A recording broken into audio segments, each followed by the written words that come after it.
होली आसला माने कहीं जानी मु भी मो झील बेला गोटे छुआ हो जाए कहीं मत ना होली बहुत ही भल लगे। होली आसला माने मत ना मो छुआ बेल कथा बहुत मन पड़े। छुआ बेले ही मनीष जहाँ होली खेलुला एबे तो खाली गोटे ना को होली खेलिया कथा।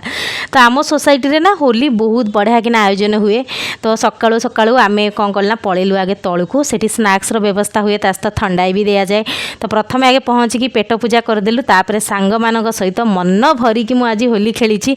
बहुत वर्ष पर मुझे भल होली खेली ये वर्ष कहीं सब वर्ष मुझे होली खेली पारे नहीं। ए वर्ष बहुत भलसे खेली और से रेन डांस भी होता किंतु जेहेतु आमको खाली बाहर अच्छी से मुझे भिजिली कि झील को भी भिजेलिनी। बास एमती सुखिला अभीर होली खेलिकी मुझे पलि आसली घर को गाधुआ पाधुआ सारिकी मुझे अंडा और आलू सिझे देती। आज जाऊ होलीटा टी आईंष बार पड़ी मनीष आईंष खाई हो। तो इच्छा तो थी माछ खाइया कि आम जेहेतु काली पलैबू माछ आनले बड़ो से भाविली अंडा अच्छी फ्रिज्रे तो अंडा ही बनईदेवी।